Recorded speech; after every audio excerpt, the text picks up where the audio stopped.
Tilapia fish barbecue আমার ready. আসসালামু আলাইকুম। আজ আমি আপনাদের সাথে নতুন একটি রেসিপি নিয়ে হাজির হলাম, তেলাপিয়া ফিশ বারবিকিউ। সম্পূর্ণ রেসিপিটি দেখার জন্য আপনারা শেষ পর্যন্ত সাথে থাকুন। প্রথমে আমি দিয়ে দিচ্ছি হাফ টেবিল স্পুন লবণ। মাছটার গায়ে ভালো করে আমি লাগিয়ে নেব। এবারে 2 টুকরা লেবুর রস চিপে দেব। এপিট ওপিট ভালো করে লাগিয়ে নিব মাছের গায়ে। আমার ভালো করে লেবুর রস এবং লবণ লাগানো হয়ে গিয়েছে। এটাকে আমি 10 মিনিট রেখে দেব। এবারে আমি মশলাটাকে রেডি করে নিব। 1 টেবিল স্পুন আদা বাটা, 1 টেবিল স্পুন রসুন বাটা, 1 টেবিল স্পুন জিরা বাটা, 2 টেবিল স্পুন পেঁয়াজ বাটা। এখানে সামান্য একটু লবণ দিলাম, কারণ আগে একটু লবণ দিয়েছি, এখন একটু অল্প দিলাম। ধনিয়া গুঁড়া 1 চা চামচ, গোলমরিচ গুঁড়া হাফ চা চামচ, tomato sauce 1 table spoon, barbecue sauce 1 table spoon, soya sauce 1 table spoon, আমি পুরোটাই দিয়ে দিলাম। 1 টেবিল স্পুন টক দই, হলুদ গুঁড়া হাফ টেবিল স্পুন, মরিচ গুঁড়া 1 টেবিল স্পুন। একটু ঝাল ঝাল না হলে ভালো লাগবে না, এজন্য আমি একটু ঝাল বেশি দিলাম।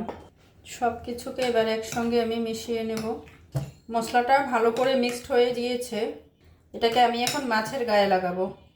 মশলাটাকে এখন আমি মাছের গায়ে ভালো করে লাগিয়ে নিচ্ছি। পুরো মাছের গায়ে আমি ভালো করে লাগিয়ে নিব। এক পিঠ লাগিয়ে নিলাম। মাছটাকে আমি উল্টিয়ে নিচ্ছি। এবারে আমি এই পিঠেও ভালো করে মশলাটাকে লাগিয়ে নিব। 2 পিঠেই আমি ভালো করে লাগিয়ে নিয়েছি। এটাকে আমি এখন 2 থেকে 3 ঘন্টা ফ্রিজে রেখে দিব। নরমালে বাইরে রাখলে মাছটা নষ্ট হয়ে যেতে পারে, এই জন্য আমি ফ্রিজে রেখে দেব। মাছই আমি রেডি করে নিয়েছি। আমার ম্যারিনেট করা শেষ। তেলটা গরম হয়ে গিয়েছে। আমি এখন সরিষার তেল দিয়ে দিচ্ছি।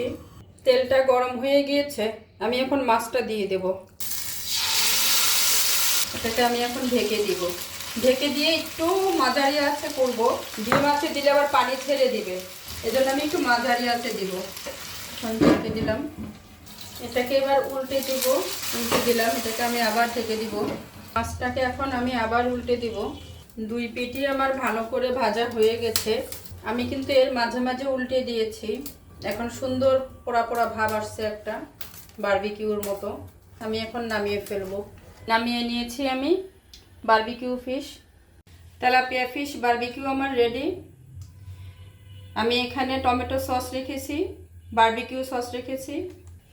এবারে আমি বারবিকিউ মশলাটা ছিটিয়ে দিচ্ছি। এটা দিয়ে খেতে কিন্তু খুবই ভালো লাগে। এটার এত সুন্দর একটা স্মেল।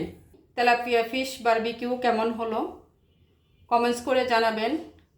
আমার কাছে তো দেখতে খুবই লোভনীয় হয়েছে, খুবই সুন্দর হয়েছে। আপনারাও করে দেখবেন। আসসালামু আলাইকুম।